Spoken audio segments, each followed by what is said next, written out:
Sekarang giliran Nusron Wahid. Ini di tim ses jabatannya apa? Saya ketua partai, Pak. Tidak di tim sukses. Menghantarkan tim sukses. Ketua partai? Ya, ketua partai bidang pemenangan pemilu di Partai Golkar. Saya kira udah ketua Partai Golkar. Iya. Assalamualaikum warahmatullahi wabarakatuh. Bapak Ibu sekalian yang kami hormati, umat Islam ini memang biasa ramai. Ramainya umat Islam itu selalu disebabkan oleh dua hal. Kalau nggak salah paham, pahamnya salah. Selalu itu aja. Kalau nggak salah paham, ya pahamnya salah. Saya ingin menegaskan di sini, yang namanya teks apapun itu bebas tafsir, bebas makna. Yang namanya Al-Quran, yang paling sah untuk menafsirkan, yang paling tahu tentang Al-Quran itu sendiri adalah Allah Subhanahu wa Ta'ala dan Rasul. Bukan Majelis Ulama Indonesia, bukan Ahmad Dhani, bukan Daniel Simanjuntak, juga bukan juga saya maupun sama Hamka Haq. Bukan itu. Al-Haqqu min Rabbik. Kebenaran itu hanya datang dari Allah Subhanahu wa Ta'ala. Itu adalah ilmu tafsir. Yang paling tahu tentang teks ya orang yang membuat teks itu sendiri. Dalam ilmu sastra, Mas Fadli senior saya di UI, ada namanya proses kreatif. Yang paling tahu tentang makna puisinya Taufik Ismail, ya Taufik Ismail. Bukan kita menerjemahkan seakan-akan. Karena itu kiai-kiai saya, guru-guru saya, ulama-ulama saya dulu, ketika memaknai Al-Quran saya ngaji, tidak pernah mengklaim dirinya paling benar. Selalu ditutup dengan satu kalimat, Wallahu a'lamu bimuradihi. Bahwa hanya Allah lah sesungguhnya yang paling tahu tentang maknanya, bukan orang lain. Karena itu kalau menjadi ulama, menjadi kiai, mengutip Al-Quran, jangan hanya mengutip dengan surat Al-Quran yang terjemahan. Man laisa syekh bil Quran wa syekhu wasyaiton. Barang siapa yang belajar Al-Quran tanpa guru, gurunya setan, multi interpretasi. Yang paling tahu tentang apa yang disampaikan si Buyani, ya si Buyani. Guntur bebas menafsirkan. Karena itu perlu tabayun. Malam ini dia menjelaskan, maksud saya nggak seperti itu. Yang paling tahu tentang apa yang disampaikan oleh Ahok di Pulau Seribu, ya Ahok, bukan orang lain. Itu ilmu tafsir, itu ilmu teks, hermeneutik. Karena itu dia tabayun, dia menjelaskan, dia minta maaf, saya tidak pernah bermaksud menyakiti umat Islam, saya tidak bermaksud mengakukan seperti itu dilakukan. Pertanyaan saya, saudara saya Nasir Jamil tadi mengatakan perlu tabayun. Majelis Ulama Indonesia hari ini membuat keterangan itu, yang katanya dijadikan lisensi, apakah sudah melakukan tabayun, datang kepada Ahok atau memanggil Ahok? Maksudnya seperti itu. Tabayun itu harus memanggil orangnya, bukan berpendapat sendiri. Itu tabayun. Bukan berpendapat sendiri, itu tabayun. Ini saya sampaikan dengan kebenaran. Untuk membuktikan apa yang saya sampaikan, saya ingin mengutip sebuah hadis Nabi.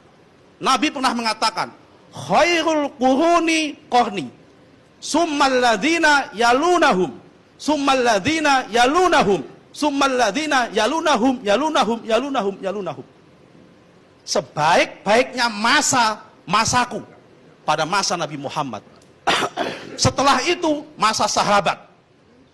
Setelah itu masa sahabat Bani Umayyah. Setelah itu masa sahabat Bani Abbasiyah. Setelah itu masa ulama dan sebagainya sampai sekarang.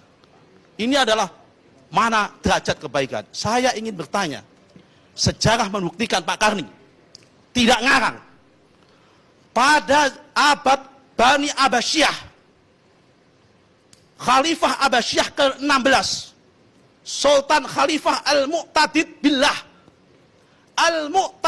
Billah pernah mengangkat seorang gubernur namanya Umar bin Yusuf, seorang Kristen taat, menjadi gubernur di Al-Anbar, Irak. Apakah di waktu itu tidak ada surat Al-Maidah 51 pada zaman itu? Apakah pada masa itu tidak ada ulama-ulama yang menafsirkan Al-Maidah? Mohon maaf. Apakah ulama-ulama yang pada masa itu kalah soleh, kalah alim dengan ulama-ulama hari ini? Bukti kedua, saya ingin mengatakan, dari semua ayat Al-Quran, terjemahan Al-Quran, hanya teks bahasa Indonesia saja yang memaknai bahwa aulia itu pemimpin. Bahasa Inggris tidak ada. Waktu ada 1 menit. Ya kan? Tidak ada seperti itu. Karena itu Bapak Ibu sekalian, ini semua apa yang disampaikan Ahok itu tidak lepas dari konteks sosial hari ini. Sebelum Ahok dilantik menjadi gubernur menggantikan Pak Jokowi, sudah ada kok.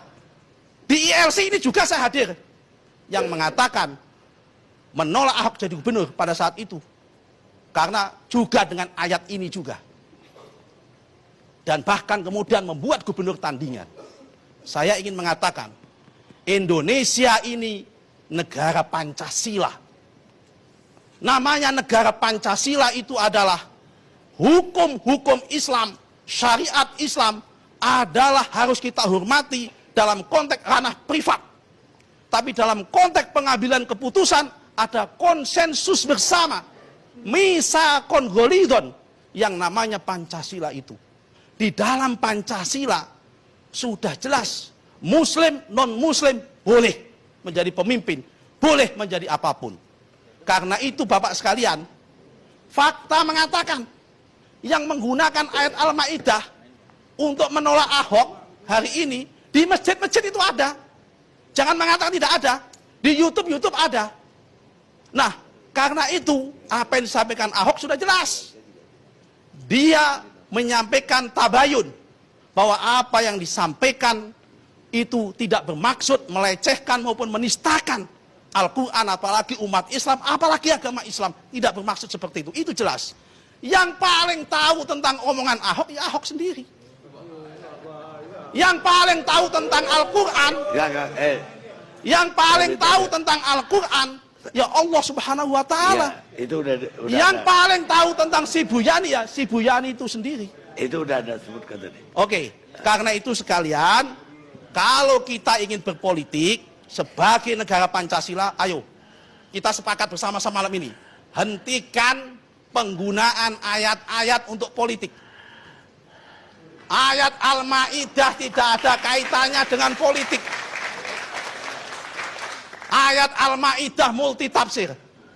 Karena multitafsir tidak usah dipakai justifikasi untuk menistakan orang, untuk melawan orang dan sebagainya. Kita kembalikan cita-cita besar kita sebagai bangsa Indonesia. Mendirikan negara ini susah. Baik. Mempertahankan negara ini jauh lebih susah. Karena itu negara ini tidak boleh bubar hanya karena urusan-urusan sepele. Baik. Sekian, terima kasih.